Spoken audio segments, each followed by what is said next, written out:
आणि सध्या आपल्याबरोबर जोडले गेलेले आहेत झी 24 तासचे मुख्य संपादक कमलेश सुतार सर. कमलेश सर, एकंदरीतच या सगळ्या घटनेचे अर्थ काय काढायचे? सनद रद्द होती आहे 3 महिन्यासाठी, काय नेमके संकेत आहेत हे सगळे? याच्यावरून आपल्याला अनुपमा खूप राजकीय आपल्याला वादविवाद बघायला मिळणार आहे. म्हणजे हा त्या एक प्रकारे शिस्तपालन समिती आहे, डिसिप्लिनरी जी कमिटी असते महाराष्ट्र आणि गोवा बार काउन्सिलची, त्यांच्याकडनं हा निर्णय घेण्यात आला. ही तक्रार होती आणि तक्रारीनंतरच हा निर्णय घेण्यात आलाय. तुम्हाला आठवत असेल अनुपमा, उद्धव ठाकरेंच्या शिवसेनेने वरळी डोममध्ये एक जनता न्यायालय भरवलं होतं. त्याच्यामध्ये असीम सरोदे यांचं एक विशेष प्रेझेंटेशन ठेवण्यात आलं होतं आणि तिथे बोलताना त्यांनी महाराष्ट्रातल्या सत्ता संघर्षावरती काही विधानं केली होती. कशा प्रकारे जो निर्णय दिला गेला होता राहुल नार्वेकर विधानसभेचे अध्यक्ष यांच्याकडनं, आणि त्या भाषणात बोलताना त्यांनी या दोघांबद्दल, विधानसभा अध्यक्षांबद्दलही बोलताना आणि राज्यपालांबद्दलही बोलताना काही वादग्रस्त विधानं तेव्हा वापरली होती. आणि एक संकेत आहे, वकील जेव्हा प्रॅक्टिस करतात या वकिलीच्या प्रॅक्टिसेसमध्ये वकील कशा प्रकारे आपला पब्लिक स्पेसमध्ये आपला वर्तन असलं पाहिजे याच्यावरनं ही तक्रार खरं तर दाखल करण्यात आली होती. आणि या तक्रारीला अनुषंगाने हा निर्णय घेण्यात आलेला आहे. आणि या समितीनं 3 सदस्यांची खरं तर समिती होती, त्यांनी हा निर्णय दिलेला आहे. आणि कशा प्रकारे एखाद्या वकिलाने त्यांनी तिथे वकिलीचा जो प्रिॲम्बल त्याच्यासमोर सादर करण्यात आले की ॲडव्होकेटचं पब्लिक स्पेसमध्ये वागणं कसं असावं. तुम्हाला आठवत असेल मागे एकदा ॲडव्होकेट गुणरत्न सदावर्ते यांच्यावरही सिमिलर कारवाई करण्यात आलेली होती.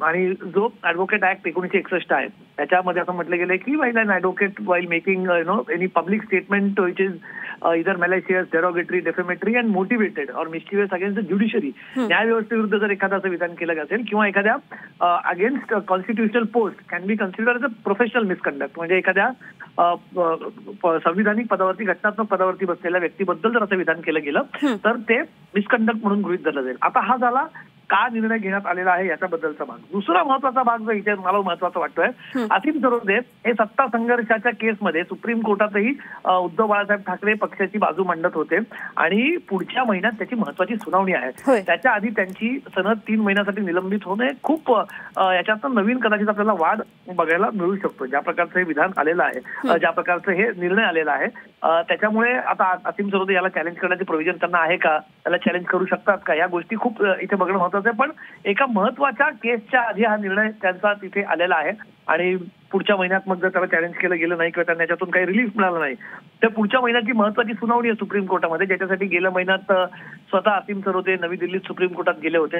तिथे ते कदाचित आपल्याला बघायला मिळणार नाही, कारण 3 महिने ते कुठल्याही प्रकारची प्रॅक्टिस करू शकणार नाहीयेत, असाच हा निर्णय आहे. त्यामुळे सत्ता संघर्षाची अंतिम सुनावणी किंवा अंतिम निर्णय येण्याच्या वेळातच असीम सरोदे हे कदाचित आपल्याला त्या केसमध्ये सुप्रीम कोर्टात बाजू मांडताना बघायला मिळणार नाहीत. अगदी. कमलेश सर, आपण पण कायद्याचे अभ्यासक आहात आणि एकंदरीत जेव्हा ही घटना घडतीये, असीम सरोदे यांची सनद रद्द होतीये, सुनावणी अत्यंत महत्वाची आहे, सुनावणीवर याचा काय नेमका परिणाम होऊ शकतो? कारण राजकारण आता यावर तुफान गाजणारे, तापणारे म्हणायला हरकत नाही. 100% याच्या राजकीय प्रतिक्रिया असतील त्या वेगळ्या राजकीय प्रतिक्रिया असीम सरोदे असतील. बरं, एक आणखी बाजू मांडली जाईल, कारण अनेक राजकीय नेते हे वकील आहेत. म्हणजे आपल्या समोर आपण बघा, स्वतः मुख्यमंत्री देवेंद्र फडणवीस हे वकील आहेत. आपण ते प्रॅक्टिसिंग वकील नाही आहेत, पण अनेक अशी मंडळी आहेत जी राजकारणात आहे आणि ज्यांच्याकडे कायद्याची जाण आहे आणि ते शिक्षणाने वकील आहेत. सनद लागते तुम्हाला प्रॅक्टिस करण्यासाठी. तुम्हाला कुठल्याही न्यायालयात प्रॅक्टिस करायच्या तर ही सनद, जी एक प्रकारे वकिलीचं लायसन्स ज्याला आपण म्हणू शकतो, ते तुमचं रद्द तिथे होत आहे. त्यामुळे आता अनेकांच्या विधानाबाबत हे प्रश्न उपस्थित केले जातील. उदाहरणादाखल अनुपमा आपण बघायला झालं तर कपिल सिब्बल आहे, ज्याच्या राजकीय पक्षाचे अनेक वर्ष मंत्री होते, खासदार होते आणि सुप्रीम कोर्टातही अनेक महत्वाच्या केसेस ते लढायचे. अभिषेक मनु सिंघवी आहेत, हे एक नावाजलेले वकील आहेत जे तिथे बाजू मांडत असतात. त्यामुळे अशा व्यक्तींचा प्रोफेशनल मिसकंडक्ट असे अनेक दाखले पुढे मागे दिले जाऊ शकतात त्या केसेसमध्ये. त्यामुळे असीम सरोदे स्वतः थेट राजकीय पक्षाशी संबंधित नसले तरी एका राजकीय पक्षाच्या मंचावरून केलं गेलेलं हे विधान आहे. आणि त्यांनी तिथे बोलताना राज्यपाल यांच्याबाबत काही डिरोगेटरी विधान केल्या गेलं तर त्यांच्यावरती ठपका ठेवण्यात आलेला आहे. राज्यपाल हे घटनात्मकदृष्ट्या महत्वाचं पद आहे, त्यांच्याबद्दल असं विधान करणं एका वकिलाने वकिली कॉन्टेक्स्टमध्ये विधान करणं आणि महाराष्ट्राच्या विधानसभेचे अध्यक्ष यांच्याबाबत हे विधान केलं गेलेलं आहे, त्याच्यावर ठपका ठेवण्यात आलेला आहे. आणि हे व्हिडिओ सुद्धा तिथे कोर्टात सादर करण्यात आले होते. त्यामुळे हा एक महत्वाचा पाठ, एखादा वाद होईल, त्याला असीम सरोदे चॅलेंज करतात का? असीम सरोदे सध्या ही ऑर्डर वाचतायत आणि ऑर्डर वाचून ते आपल्याच्यावरती मत व्यक्त करतील. पण सगळ्यात महत्त्वाची मला जी गोष्ट इथे वाटते की जी घटना या सगळ्या घटनाक्रमामध्ये नमूद करावीशी ते वाटते अनुपमा, पुढच्या महिन्यामध्ये महाराष्ट्रातल्या सत्ता संघर्षाची अंतिम सुनावणी सुप्रीम कोर्टात होणं अपेक्षित आहे. याची बाजू असीम सरोदे मांडणाऱ्या वकिलांपैकी एक होते, जे फार हिरिरीने बाजू मांडत होते, स्वतः त्याच्यात पुढाकार घेऊन ही बाजू मांडत होते. ते जर ही ऑर्डर त्यांच्यावरती असेल तर त्यांना तिथे आपल्याला असीम सरोदे ही बाजू मांडताना कदाचित बघायला मिळणार नाहीत. पण मग त्यांच्याकडे आता पर्याय काय असू शकतात का, चॅलेंज करतात का ते, हे खरं तर आता बघावं लागणार आहे. कमलेश सर, खूप खूप धन्यवाद दिलेल्या सगळ्या सविस्तर माहितीसाठी.